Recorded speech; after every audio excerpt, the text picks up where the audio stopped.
my well-worn copy of Mother Goose nursery rhymes open on my child-sized lap, I read through the words I'd recently learned. Sugar and spice and all things nice, that's what little girls are made of. Hi, I'm Matilda Butler of Women's Memoirs, and I grew up with Mother Goose. For those of us who grew up in a certain era, lines from nursery rhymes linger still in our heads. Recently, I found the Portland branch of Penzeys, the most fabulous spice store around. My business partner, Kendra Bonnet, had long raved about spices from Penzeys, but I hadn't paid too much attention. I mean, a spice is just a spice, right? I've tried different brands over the years and thought they were all about the same. I've grown and dried my own oregano and thyme and did find those superior. Still, I knew the word Penzeys.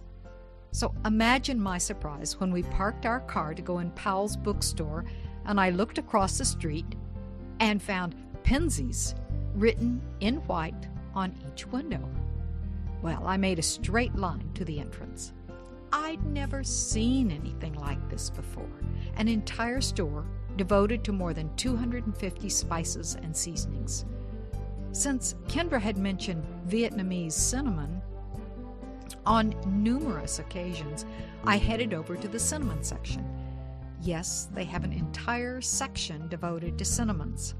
I sought out the Vietnamese one first, then the China Tung Hing cinnamon, the one from Ceylon, one from Indonesia, and a cinnamon blend known simply as Penzeys cinnamon.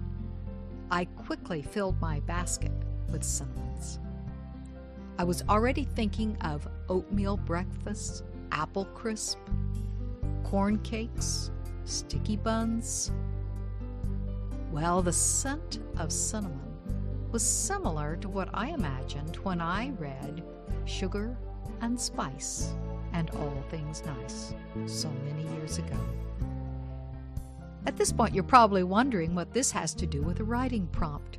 Well, here's the idea that I got. I spent most of my life thinking that cinnamon was just cinnamon.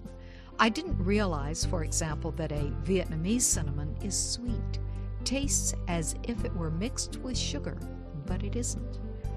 I didn't know that the China Tung Hing cinnamon is much lighter in color and milder than the Vietnamese cinnamon. And the list of comparisons goes on and on. Now I can begin to appreciate the subtle differences. So here's your writing prompt. Take one emotion, let's say happy. Then start to think that there are at least 5 kinds of happy. Make a list of your personal varieties of happy. Perhaps when you get started, you'll find even more varieties of happy. In what ways are they similar? In what ways are they different? When we write memoir, we often keep our emotional range quite shallow. You may think of happy, sad, angry, etc. Yet the single concept isn't really single.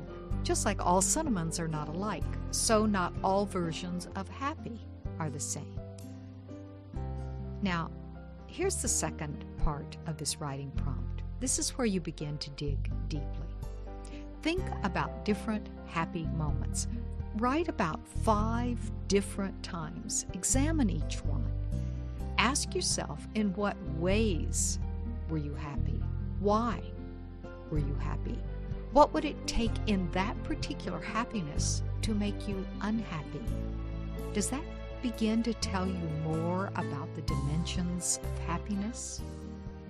Let me urge you in closing to simply dig, dig, dig. Understand the emotion in its fullness, in all of its varieties. Then you'll be better able to incorporate emotions into your writing. This is Matilda Butler from Women's Memoirs.